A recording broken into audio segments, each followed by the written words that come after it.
शिव ही शंभु गण करहि सिंगारा जटा मुकुट रही मोर सवारा। शिव ही शंभु गण करहि सिंगारा।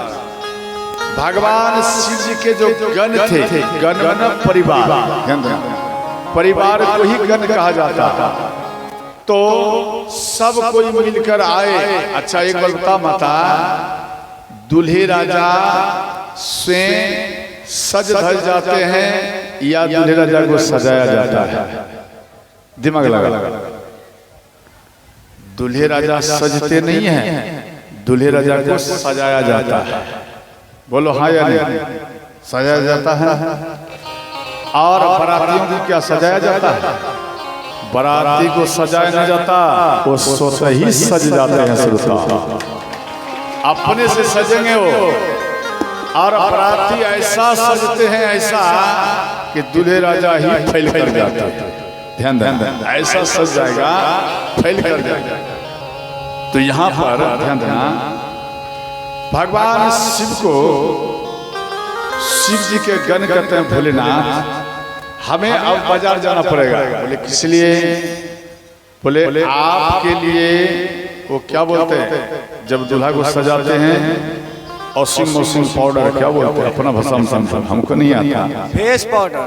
हाँ, देश पाउडर, फेस पाउडर। अच्छा अच्छा, असली असली क्या सब बोलते हैं? वो अपना भाषा में आप समझ लो माता, समझ गए कैसे दूल्हा को सजाते हैं। तो यहाँ बोले ये सब चीज लाना पड़ेगा, पाउडर ये सब लाना पड़ेगा।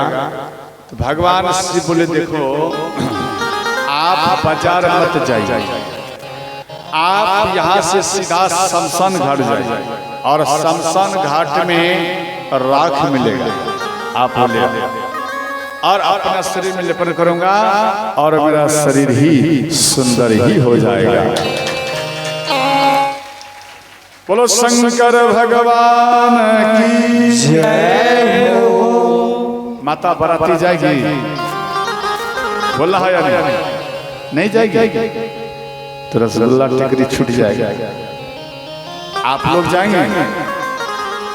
बाराती का संख्या कम है, बाराती का संख्या कम है। और गालियां देने वाले की संख्या का ज्यादा अपार भीड़ है। गालियां देने के लिए आता है किसी को? आता है ना? माइक दिया जाएगा, माइक यहां से देंगे और भगवान भोलेनाथ को इतना बढ़िया सुंदर सब गालियां देना, थोड़ा हमको बचा के गालियां देना। समझ गए? माताएं सब ऐसी गाली देते ना, संत को कान बंद करना पड़ता है। अब समझ गए? ऐसा मत करना जो मुझे कान पकड़ना पड़े, ठीक है ना?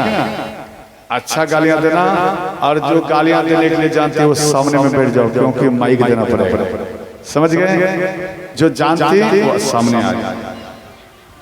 बोलो शंकर भगवान की जय हो।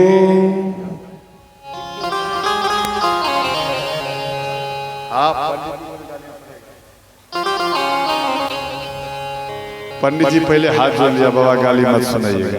अरे यहाँ बढ़िया सब गालियां देंगे, रसगुल्ला जैसा देंगे।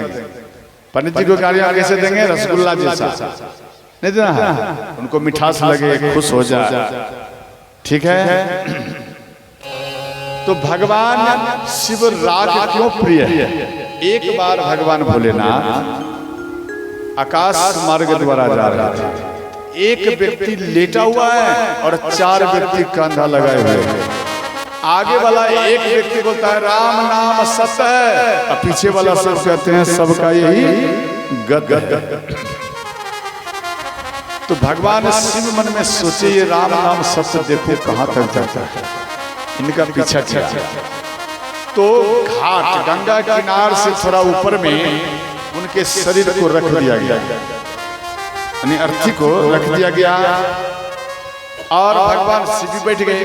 तो थोड़ा पल के लिए भगवान शिव, पृथ्वी का एक पल, ध्यान देना, मानो ना 15 मिनट, आधा घंटा, 2 घंटा, 4 घंटा, 5 घंटा, जब तक जलकर भस्म न हो उतना पृथ्वी के लिए समझो उतना देर तक रहे भगवान शिव समाधि में।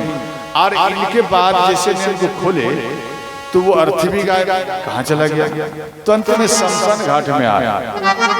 तो जो कांधे पे लेता है उनके चरण में ध्यान देना, मुख से जो बोलते हैं राम नाम सत्य, सबका यही गत है, वो राम शब्द उनके चरण के धूलि में वो चरण चिन्ह बन जाते हैं। वही व्यक्ति जान पाएंगे जो भगवान शिव के ज्यादा प्रिय भक्त है।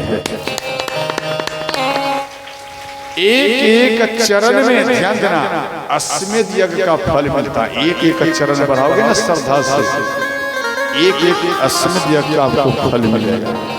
ध्यान देना। तो वो चरण चिन्ह देखते हुए भगवान शिव घाट में आए और वहां देखे भाई तुलसी का पौधा है और सीताराम लिखा हुआ है। वो सब व्यक्ति गायब। उन व्यक्तियों को ढूंढने के लिए एक दुकान के पास में आया। जो व्यक्ति बोलते थे राम नाम सत्य है और सबका यही गत है, वो व्यक्ति कहता है पूरी ले लो, बुनिया ले लो, सब्जी ले लो, 3 प्रकार के ही तो भोजन होते थे।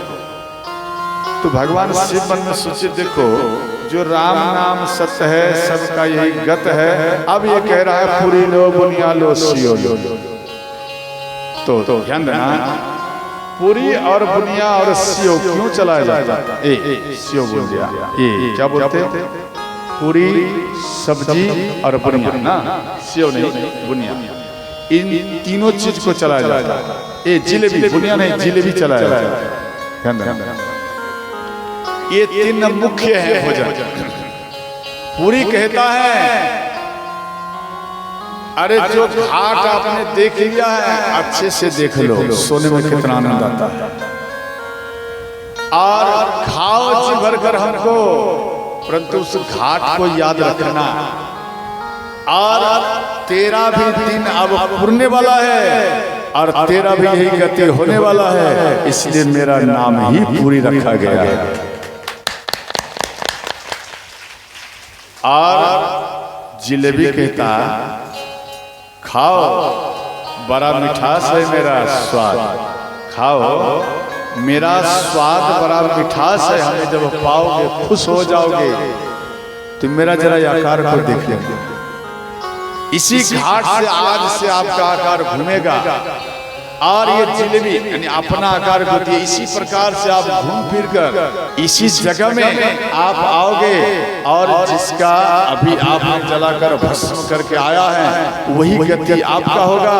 यही आकार जरा देख लो, याद रखना दिल में, बहुत मिठास मिलेगा। इस ये चक्रव्यूह जो है मेरा जिलेबी जैसा, इसमें आपको मिठास होगा, परंतु एक ही बार तीता हो जाएगा। अर्थात इसलिए मेरा जिलेबी नाम है। आप घूम फिर कर फिर इसी जगह में आपको आना पड़ेगा, इसलिए मेरा ऐसा आकार है। और सब्जी कहता खाओ, इसमें सब रंग का पॉइंट मिला हुआ है, सब रंग का वैरायटी मिला हुआ है, नहीं समझे? नमक है, हल्दी है और मिर्ची है, आलू है और ये क्या बोलते परवल है, गोभी है, ना जाने समय अनुसार से क्या क्या उसमें दिया जाता है उसमें। ये सब मिला हुआ है, याद रखना, इस घाट को पहचान लो। सब जीव को यहाँ पर आना पड़ेगा, इसलिए मेरा नाम ही सब्जी है। तो ध्यान देना, तो भगवान शिव सबके राग को जीवन में लेते, उसको ध्यान देना, उसके राग को लेते हैं जिन्होंने अपने जीवन में भगवान का भक्ति किया। चाहे माता का भक्ति करें, मातृ भक्ति, या कर्म अच्छा करें, या भगवान राम का, कबीर साहब का, रविदास का, या मिही बाबा का, निरंकारी का, आनंद मार्गी का, इन संसार में जितना मार्ग है, ध्यान देना, जो जिसके अंदर में भक्त का सर्टिफिकेट है, वो व्यक्ति जब मर जाता है उसको जब जलाकर भस्म कर दिया जाता है तो वैसे संतों के ही शरीर का राख अपने शरीर में लेपट करता है। ये भगवान शिव कह रहे हैं ऐसा राख लो और अपने शरीर में मैं लेपन करूं। क्यों? इन शरीर से भगवान का नाम गुणगान गाया गया है, इसलिए इसका एक एक राख मेरे लिए ज्यादा प्रिय है। और भगवान शिव अपने अंग में लगाते हैं। ध्यान ध्यान। आपके पति शमशान घाट से आपके घर में आए और घर में बोलेंगे राम नाम सत्य है, सबका यही गत्य है, तो आप क्या करेंगे? बोलो क्या करेंगे? पहले तो वो गंगा स्नान करते और घर में आते, तो माता लोग व्यवस्था बड़ा बढ़िया रखते, मिर्ची रखते हैं, मिर्ची।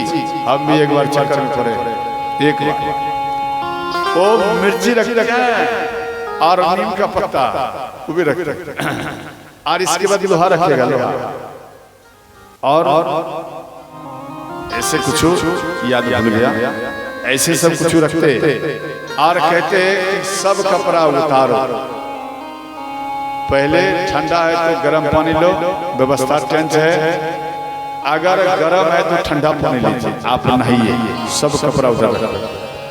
और उसमें जो पैसा है, मोबाइल है, वो सीधा इधर दे दो। क्या मोबाइल और पैसा में छुक नहीं लगता? उसमें भी तो लगना चाहिए। क्या माता? मोबाइल को पानी में डुबाओ और निकाल, समझ गए? और पैसा जो है, पैसा को भी पानी में डुबाओ और निकाल, ठीक है ना? ऐसा ही करना पड़ेगा ना? नहीं, मोबाइल में छुक नहीं लगता है, पैसा में छुक नहीं लगता है, केवल शरीर में ही छुक लगता है। और पैसा कपड़ा, गंगा नहाया तो आपका शरीर पवित्र नहीं माना गया घर के लिए, और यार नलका का पानी में नहाते हो तो ज्यादा पवित्र माना जाता है। ध्यान देना, आपके अंदर में जो भाव है, वो भाव के कारण से आप बिगड़ गए, डर जाते, इसलिए डरो मत, जो सच है वो सच है। गंगा माता पवित्र करती है, और उसमें जो डुबकी लगा लिया समझ लो पवित्र हो गया, और आप उनको प्रसन्न होकर प्रवेश करने दें। नहीं तो ठंडे में और गर्मी में ऐसा स्वागत करती हैं, वो जाने के लिए भी जल्दी नहीं सोचेंगे, भाई ठंडा है नहीं जाऊंगा, यहाँ भी नहीं पड़ेगा। क्या बात? आप ध्यान देना, कबीर साहब ने आप देखना, शरीर को जल में डुबाया जाता है। क्या सत्य है? शरीर को जल में डुबाया जाता है, जलाया नहीं जाता कबीर साहब, और कई मिट्टी में भी दफना दिया जाता है, ये भी होता है। तो देखो, कबीर साहब जो आए थे पृथ्वी में, ये भगवान का ही तेज है, यानी स्वयं समझो भगवान है। और पृथ्वी में इसलिए आए हैं, हिंदू मुस्लिम में भयंकर लड़ाई होता था, और इन दोनों को शांत करने के लिए कबीर साहब का अवतार है। और आप देखना, कबीर साहब को मुस्लिम भाई भी मानते हैं और हिंदू भी मानते हैं, परंतु मुस्लिम जो मानते हैं वो कुछ ऐसे वैष्णव भी हैं। जानना, मुस्लिम में वैष्णव धारण करके वो मांस मछली नहीं खाएगा। एक विशेष खास बात यही है, जो मांस मछली नहीं खाएगा और कबीर साहब का भक्त होगा। और जैसे हिंदू में मांस मछली ये सब नहीं खाएगा और वो कबीर साहब का ही भक्त हो जाता है। इन दोनों व्यक्तियों को मिलाने के लिए आपस में मत लड़ो, हम सब एक कबीर साहब ऐसा किया। इसकी चर्चा अंतिम दिन होगा, समझिए। और इसके बाद ध्यान देना, श्री भगवान भोलेनाथ ये भस्म को लगाया। इसके बाद बोले भोलेनाथ, शिव जी के गण कहते कि भोलेनाथ अब पराती जब जाएंगे इधर शिव जी के गण कहते हैं कि भगवान बाराती जब जाता है तो जंदना उनको जल चाहिए, जल। भगवान शिव जटा को कसकर बांधे, गंगा माता को याद किए, गंगा माता प्रकट हो गई। इसके बाद बोले भगवान ये रास्ते में लाइट भी चाहिए, तो 2 तिया का चांद भगवान शिव अपने मस्तक में उसी टाइम में धारण किए थे। मुस्लिम भाई चांद को देखकर खुश होते हैं, क्यों? कि भगवान शिव के वो प्रिय भक्त हैं, इसीलिए वो 2 तिया का चांद का आओ दर्शन जब तक नहीं करेंगे तो प्रसन्न नहीं होते। तो ध्यान देना, तो 2 तिया का चांद के लिए पूर्ण चांद लेना चाहिए, ज्यादा रोशनी करता नहीं, ज्यादा रोशनी करता। इसलिए भगवान शिव 2 तिया के लिए, क्योंकि 2 तिया में बढ़ते क्रम होगा, बढ़ते क्रम नहीं बढ़ेगा।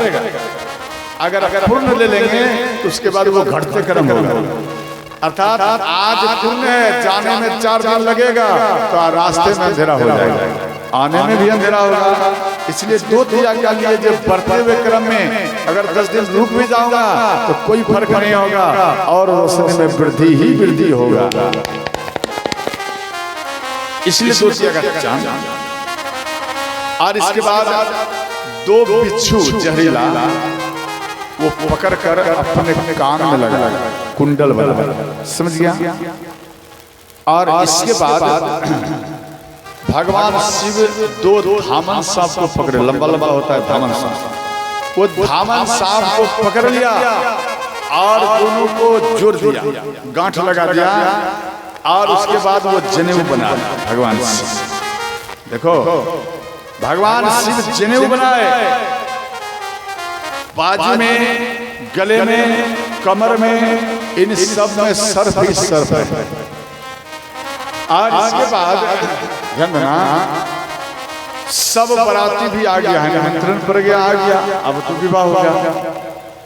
और सब ऋषि द्वारा निवेदन किए, हमारे राज्य के यहाँ ये बात बता दिया गया कि अब शिव जी विवाह के लिए आ रहे हैं। सब ऋषि फिर आए और इसके बाद यहाँ विष्णु भगवान बोले कि हे भोलेनाथ, आप एक काम करिए, आप अपना समाज लीजिए। मानो आपका बरौना गांव का मानो कोई व्यक्ति विवाह करने जा रहा है, इस गांव का अगर बाराती ना हो, केवल दूल्हा राजा जाएगा तो वहां का व्यक्ति उसको पूछेगा या नहीं, अरे जिस गांव में हम अपनी बेटी का शादी किया उस गांव का ये भी बाराती दिखाई नहीं देता। इसलिए ध्यान देना, उस गांव का भी व्यक्ति चाहिए। अर्थात ये भोलेनाथ अपना समाज को भी लेकर चलिए, आप अपना समाज को लीजिए। तो भगवान भोलेनाथ नंदी को बोले, नंदी एक काम करो, आप भृंगी को बजाओ, और जैसे ही भृंगी को बजाए, ध्यान देना, जैसे ही भृंगी को बजाए तो जितना भूत प्रेत था, ध्यान देना, वो सब भगवान शिव के विवाह में आ गए। आपका बरौना, ध्यान देना, बरौना गांव में जो भूत थे ये भी भगवान शिव के विवाह में गए, भूत प्रेत ये सब गए। और जैसे ही आए तो देवताएं का जो बच्चा था, बच्चा बना बेटा, तो वो भूत दिखाई नहीं देता और उनको पकड़ लिया और उसको लेकर ऊपर उड़ जाए और दिखाई नहीं पड़े और ऊपर से छोड़ दे, तो वहां भगदड़ मच गया। तो भगवान शिव मन में से, विष्णु भगवान मन में सोचे कि भाई ये सब अपना अपना परिवार अलग हो जाए तो अच्छा है, नहीं तो ऐसे भगदड़ होते रहेगा। कभी कभी देखना लड़ाई हो जाता है, बराती बराती नहीं लड़ाई हो जाता है, क्यों? एक व्यक्ति गड़बड़ आ जाएगा, सबको बिगाड़ के रख जाएगा। तो इसलिए इन बराती को हटा दिया जाए तो अच्छा है। यहाँ कहते हैं विष्णु कहा अस बिहसी सब, बोल सकल बिसरा, बिलग बिलग होई चलहु सब, निज निज सहित समाज। निज निज सहित पिलक पिलक मना अलग अलग अपना बराती ले चल। तो ऐसे बरातियों को देखकर भगवान विष्णु आश्चर्य पर गए और कहते हैं भोलेनाथ को, अजब है भोलेनाथ दरबार तुम्हारा, दरबार तुम्हारा। अजब है भोलेनाथ दरबार तुम्हारा, अजब है भोलेनाथ दरबार तुम्हारा, दरबार तुम्हारा। अजब है भोलेनाथ दरबार तुम्हारा, दरबार तुम्हारा।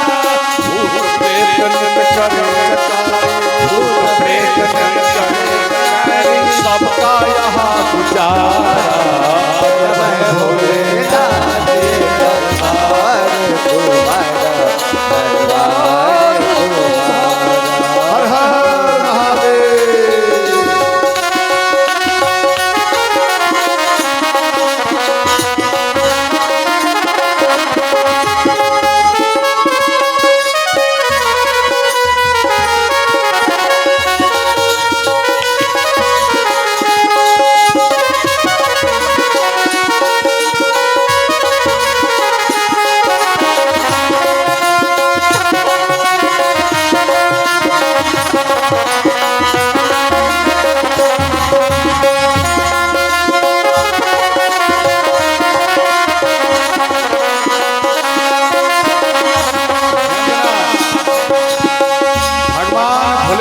दरबार में बाघ बाघ एक दूसरे को खा जाए और बैल, इन दोनों को एक जगह में रख दिया जाए, क्या रहेगा? ये उसको खाएगा, वो उसको मारेगा। तो यहाँ कहते हैं बाघ बैल को हर दम एक जगह पर लाके, बाघ बैल को एक जगह पे लाके, तुझे को बुरी नजर से ताके, कभी नहीं तुझे को बुरी नजर से ताके। कहीं और नहीं देखा हमने, कहीं और नहीं देखा हमने ऐसा गजब नजारा। अजब है भोलेनाथ दरबार तुम्हारा, दरबार तुम्हारा। अजब है भोलेनाथ दरबार तुम्हारा, दरबार तुम्हारा। जय हो।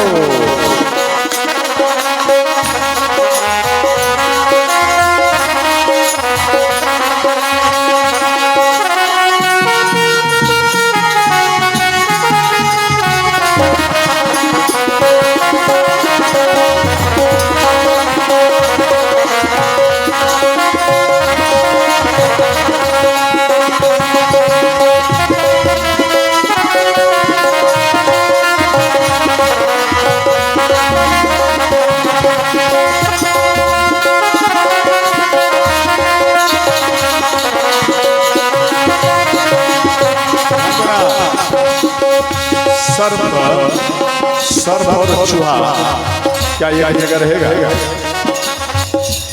या सर्प या मयूर क्या एक जगह रहेगा? यहाँ भोलेनाथ का ऐसा दरबार है जिनका भी व्यवस्था है।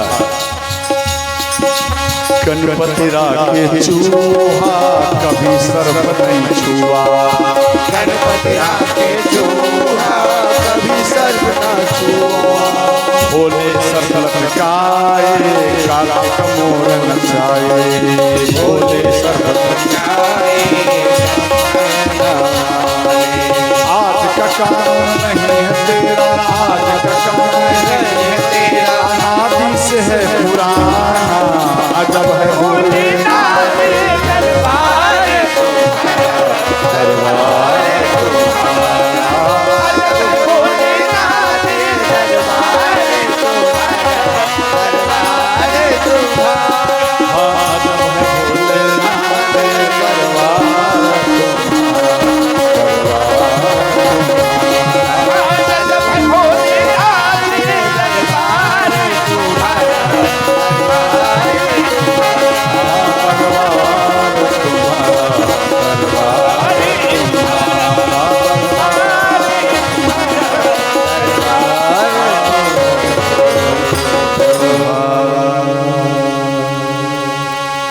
ध्यान देना। देखो भगवान विष्णु ये बात बोले, हे भोलेनाथ गजब है आपका ये दरबार, मेरे दरबार में ऐसा व्यवस्था नहीं है जितना व्यवस्था आपके दरबार में है। और अंत में विष्णु भगवान बोले बिलग बिलग होई चलो सब निज निज सहित समान, अर्थात आप सब अलग अलग अपना बराबरी को करिए और चलिए। तो अलग अलग किया गया। तो अंत में विष्णु भगवान बोले कि आप घोड़ा पर चढ़ चढ़िए। तो भगवान शिव बोले घोड़ा कामदेव का वाहन है, हम उस पर नहीं बैठ सकते, और हम जो विवाह करने के लिए जा रहा हूं धर्म के लिए, इसलिए धर्मराज का सवारी क्या है? बैल, और हम बैल पर चढ़कर ही हम विवाह करने के लिए जाऊंगा। तो श्री भगवान भोलेनाथ ध्यान देना, बैल पर बैठ गए, वो भी कैसे? उल्टे बैठे। उल्टा कैसे हुआ? आप जैसे मोटरसाइकिल में ऐसे बैठते ना, और वो उल्टा बैठे, यानी जिधर बैल का पूंछ है उधर अपना मुख रखे, जिधर बैल का मुख है उधर भगवान शिव अपना पीठ को रखे। और वहां पर किसी ने पूछा, हे भोलेनाथ आप उल्टा क्यों बैठे? आपको उल्टा नहीं बैठना चाहिए, आपको सीधा बैठना चाहिए।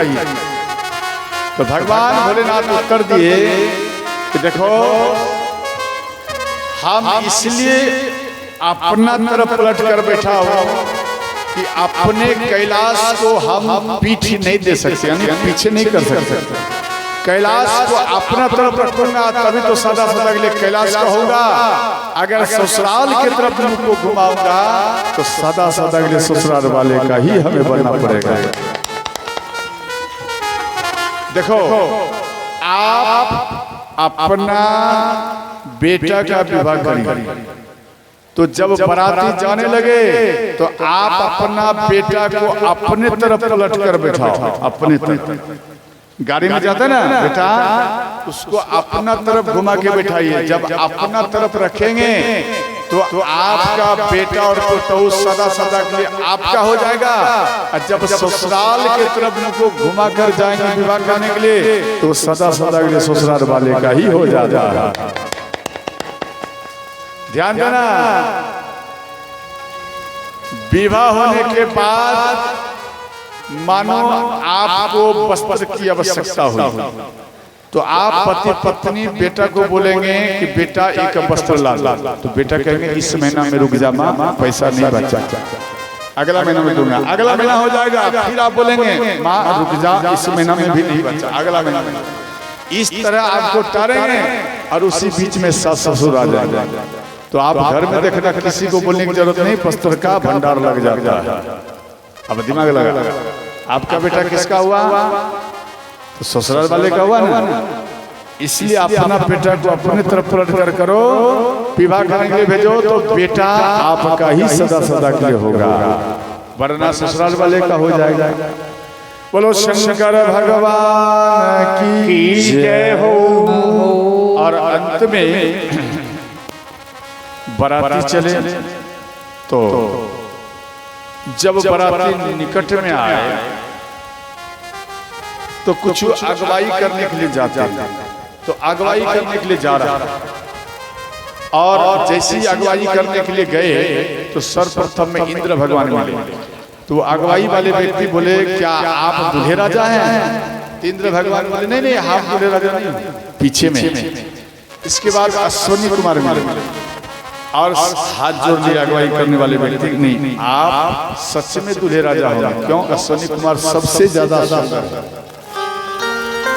ये सूर्य भगवान का पुत्र है, समझ गए? संज्ञा सूर्य इनका पुत्र है, बहुत सुंदर। तो हाथ जोड़ लिए आप दूल्हे राजा होंगे, हमको पूर्ण विश्वास। अश्विनी कुमार बोले नहीं हम नहीं हो, दूल्हे राजा पीछे है। तो मन में सोचे इतना सुंदर बारात है, विष्णु भगवान बोले तो क्या आप दूल्हे राजा है? बोले नहीं। तो मन में सोचे जब बाराती इतना सुंदर है तो दूल्हा राजा कितना सुंदर होगा। अब विचार करने लगे बहुत सुंदर होगा दूल्हे राजा। अब कुछ बच्चे सब देखना अगुवाई करने में वो पहले दौड़कर चला जाएगा। जैसे डीजे हुआ ना, डीजे में बाराती कम पड़ जाता है, सराती का बच्चा ज्यादा ढेर पड़ जाता है और वो भी डांस करता। उसी प्रकार सराती के बच्चे यानी यहाँ के बच्चे सब दौड़ गए और भोलेनाथ के पीछे में चले गए। तो भूत प्रेत सब देखे। अब देख लिया तो सब बच्चे सब भूत प्रेत को देखकर डर गए और अपने माँ के पास चले गए और किवाड़ को बंद कर लिए, माँ के आंचल में छुप गए। माँ किवाड़ खोलना, बाराती बड़ा भयंकर आया है, भूत प्रेत खाली आया है, इसको किवाड़ मत खोलने तो इधर आ जाएगा। सब डर गए, कांप गए। तो अंत में जंजना विष्णु भगवान कहते हैं कि भोलेनाथ कुछ देर के लिए बाराती अपना थोड़ा इधर उधर कर दीजिए, गायब कर दीजिए, नहीं तो जो भी टिकरी रसगुल्ला मिलने वाला है नाश्ता वो सब साफ हो जाएगा, विवाह नहीं होने देगा, इसलिए थोड़ा देर के लिए गायब करिए। भगवान भोलेनाथ बोले नंदी एक काम करो, भिरगी ये इसको हटाओ, जितना है सबको हटाओ, सबको थोड़ा देर के लिए गायब किए। और अंत में मैना माता आरती का थाल सजाकर भगवान शिव को वंदना ये आरती करने के लिए आ रही है। तो